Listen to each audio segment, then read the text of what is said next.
adjust your shorts, and prepare yourselves to get kicked in the dick, whether you've got one or not, by the news. My name is Ray Stone. Today is August 12th of 2025. And it's been a fairly mild summer here in Arizona. I mean, tell that to I guess they just found an elderly lady, 79-year-old woman, missing for a couple of days here. And I guess she must have gotten lost or something like that and heat stroked out just down the street. So sorry to hear about that. But that's neither here nor there. We're here to talk about some news. And I'm just catching up on some current events. The Nick Fuentes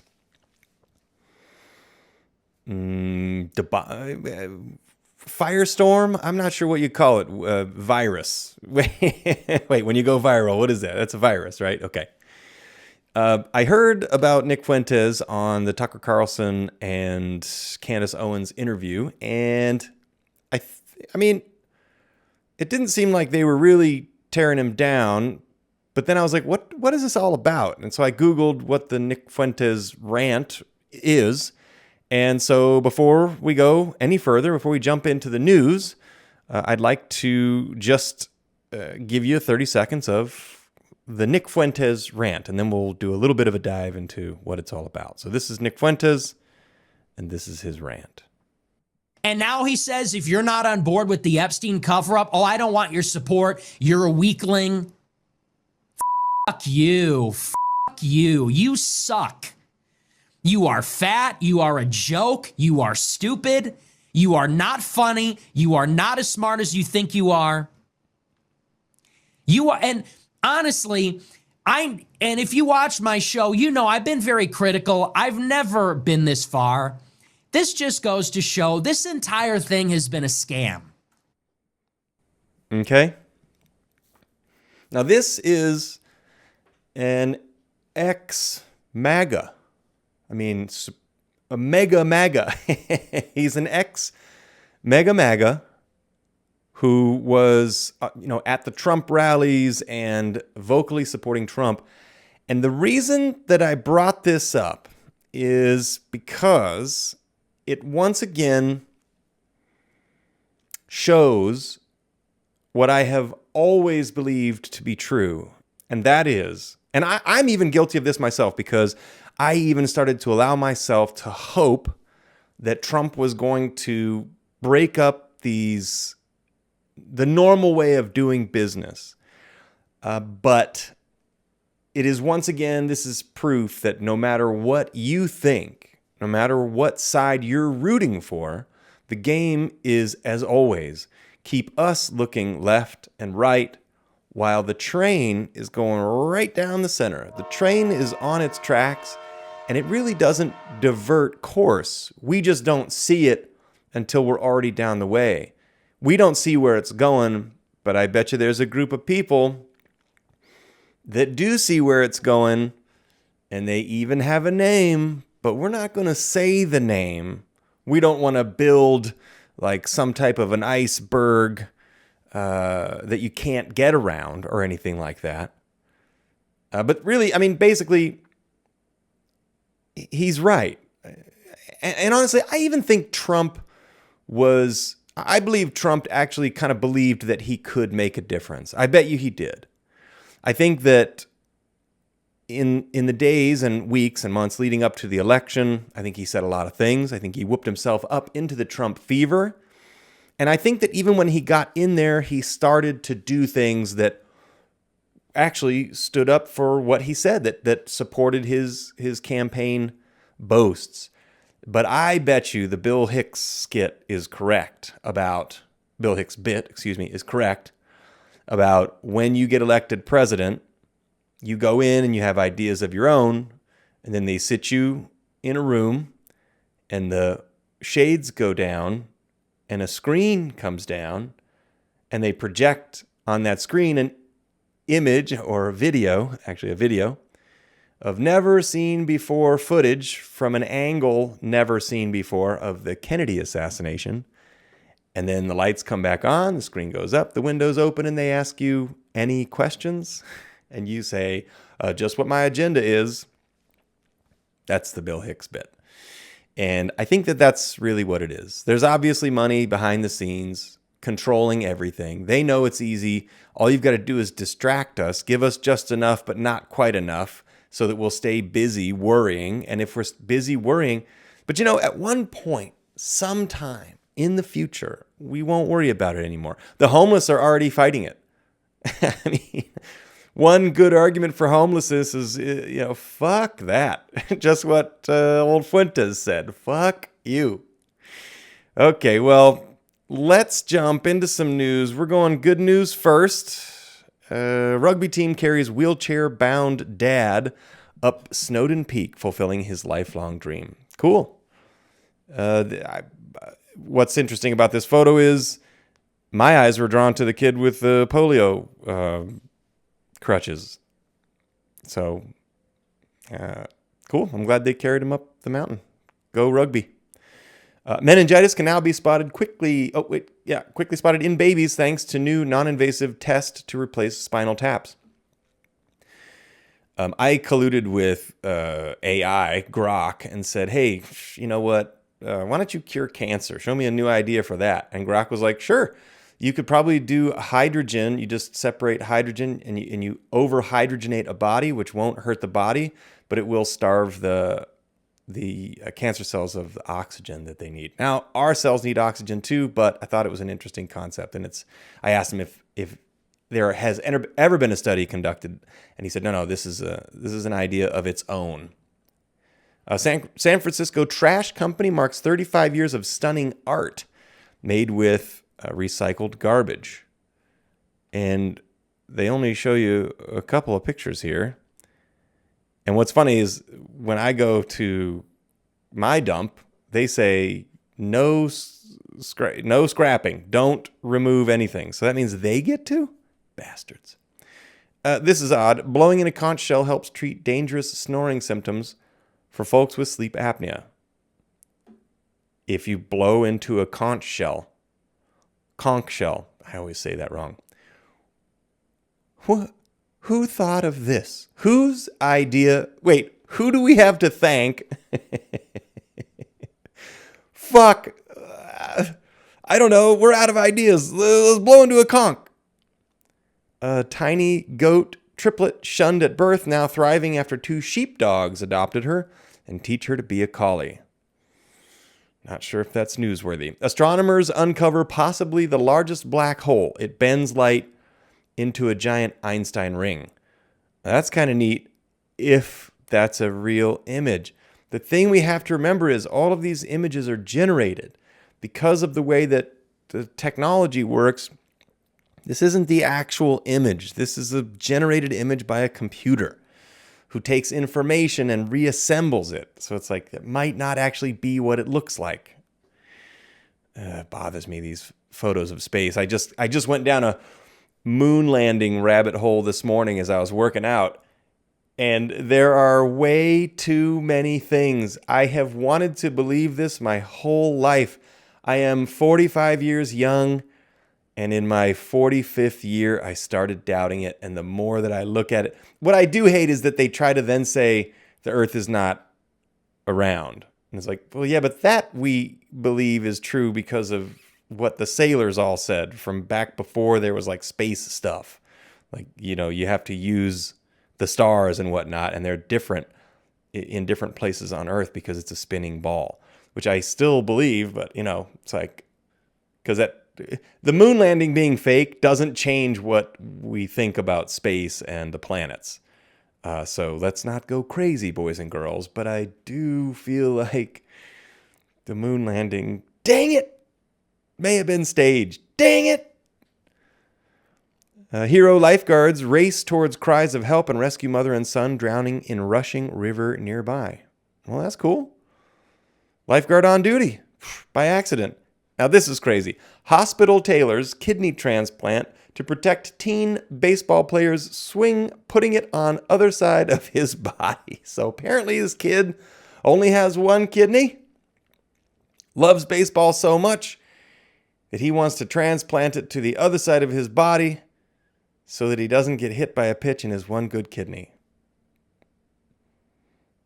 I mean, you could just wear padding. I mean, look, I'm not going to tell you what to do, okay? Top secret D-Day maps found in cardboard box detail scary defense faced by allies at the 5 landing beaches. Yeah, I think we already saw that also in Saving Private Ryan.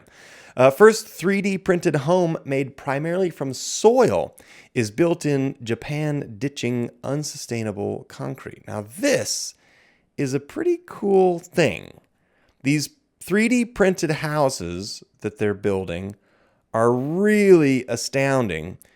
The issue that I have as a builder is always, is this going to be strong enough? It looks like we're doing 2 inches, give or take, on either side of the wall with a 1-inch stacked mud line, a 1-inch round mud line. And my concern is when you build something with wood or with block, if you damage a stud, if you hit, let's say a car crashes into the house, heaven forbid, you can repair. But how do you repair this? I'm guessing you're going to do it with wood and blocks, which, all right, fair enough. So the repair is the same. But it is wild that they're able to print these things in like a week or two. Like a couple of weeks for, I mean, a small home. Larger homes are going to take longer, but I mean, this is some really wild technology. I love the idea. I'm curious about the longevity of the structural integrity of the home, the shell of the home, naturally. All right, let's get into some real news. China reacts to Trump-Putin meeting without Ukraine EU. And China's reaction is it hopes all of those with a stake in the Russia-Ukraine war would play a role in the peace negotiations as U.S. President Donald Trump prepares for a summit with Russian President Vladimir Putin in Alaska on Friday. China says it hopes all those with a stake in the Russia-Ukraine war. That includes Ukraine. But Ukraine is not invited to the table. Russia refuses to sit down with Vladimir Zelensky, Ukraine's president, even though China is apparently saying, and China is an ally of Russia. In fact, China is a larger partner in like if their business deal. China's economy is larger. They've got more people. They've got a larger military. They have a larger economic. I mean, they're huge. They're a huge player. So when China says it hopes all of those with a stake in the Russia-Ukraine war would play a role in the peace negotiations, I believe they're saying allow Zelensky in, which let's keep reading because this is Trump. Trusting Trump's instincts is the quote. White House sets modest expectations ahead of Putin summit. And officials are tempering expectations ahead of Friday's summit between President Donald Trump and Vladimir Putin, casting it as a step towards peaceful solution to the Ukraine war and avoiding promises of a ceasefire or any other type of grand bargain. That's because everything that Russia's doing, i.e. today, Russian forces advance in Ukraine's east in lead up to Trump-Putin talks. I feel like, here's what happens. Okay. Putin is doing what he's doing. He's invading. Trump tries to get involved or tries to look like he's getting involved, saying he's going to end the war or create a ceasefire or slow things down. He speaks out and says things like there are going to be new lines drawn. Then Vladimir Zelensky, the Ukrainian president, says we will not accept concessions of new borders. And then Russia invades a little bit further. Leading up to peace talks, Russia every time invades farther and farther in. They want what they want. They're not going to stop until they get it. Although maybe China is starting to back off of their support. Let's keep on here. Trump says he'll know if Putin wants peace with Ukraine soon into the meeting. It's like, no, let's just go back one page. Nope, they don't want peace. I could have told you that. U.S. and China extend trade truce another 90 days, easing tensions between the world's largest economies. Okay, this, I think, is a game, and I think it worked well the first time. But I think Trump probably just needs to go ahead and abandon. He won some tariff increases. Don't go up against China. You can try to deal with them, but they are huge. They're bigger than us. Just, it's fine. They make all the stuff. We want all the stuff. They have all the cards. If you don't buy their stuff, and quite frankly, why are we even bothering to put tariffs on Chinese goods incoming? I recently bought Chinese goods off of Alibaba straight from China, wall siding for my home, and I saved, it was going to cost at least somewhere between $30,000 and $50,000 to get the siding. The siding that I needed, I bought a couple extra things which I didn't end up needing. The total siding that I bought was $8,000. The actual siding that I needed was closer to $7,500 directly from China. So we're talking, I mean, I'm saving 2/3 of what I would have spent, minimum 2/3 of what I would have spent had I bought the same exact goods. And I do mean the exact same siding here in the United States. I found out it comes from the same warehouse, and I bought the same stuff, and it saved a ton of money. But you have to order in bulk from that site. So anyway, I just don't understand. To me, it's like, hey, they offer a great product very inexpensively. In fact, they offer all the products inexpensively, and Trump is like, we're going to have to tax that. And it's like, well, actually, why don't we stop sending $3 billion to Gaza or to Israel every year? Every year. This is something I learned from the Ted Cruz interview with Tucker Carlson, is that the U.S. standing commitment is we send $3.2 billion to Israel every year, scot-free. That's the baseline. And then we offer more assistance. Meanwhile, Israel has a $400 million deficit. Million, not billion. They run under a $500 million deficit. Our deficit is, I don't know, 390 billion trillion. I mean, the number is so insane you can't even wrap your head around it. 37 trillion dollars is what we're running. We're going under 5 trillion a year. Why are we sending money anywhere? And meanwhile, we go back and Trump is upset about the homeless situation. I just included this because in Google News, it is nowhere on the board, the Israel-Gaza conflict. So, I mean, what does that tell you, folks? Look behind the mirror, look behind the curtain.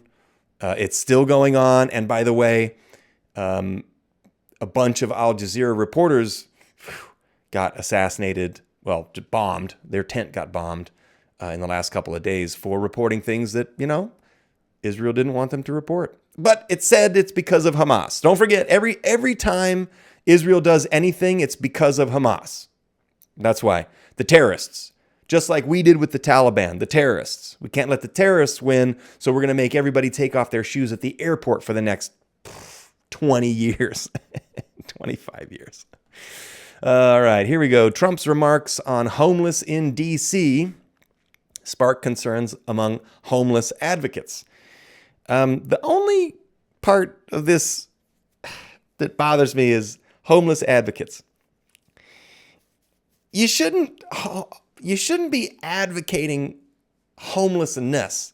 You should be an advocate for the safety of our homeless or for trying to find them some treatment or something. But I think that, first of all, advocating for homelessness is a dangerous proposition and a dangerous idea. But President Donald Trump vowed this week to rid Washington of homeless encampments, issuing a warning that the homeless have to move out immediately. He said, we'll give you places to stay, but far from the capital. We don't want to see you. It's fine if you exist, but we don't want to see you. All right. And last up, J.D. Vance accidentally made a strong case for releasing the Epstein files. It's just I love it. The Trump administration has been desperate to find a way to distract its own base from a demand for a full release. And here's what J.D. Vance said. I laugh at the Democrats who are now all of a sudden so interested in the Epstein files, Vance said. It's like, you don't get it, guys. Nobody, I mean nobody, is okay with sex trafficking children. Get it through your heads. If you did it, we want to know, because we are normal fucking people who don't fucking do that shit. Normal people who don't do that shit. All right, well, that's it for the news. Ladies and gentlemen, pull your shorts back down to their normal levels. Consider yourselves kicked in the dick by the news. My name's Ray Stone, and enjoy this next little clip of baby Putin and baby Trump going full crouching tiger, hidden dragon, and we will see you on Thursday. Bye.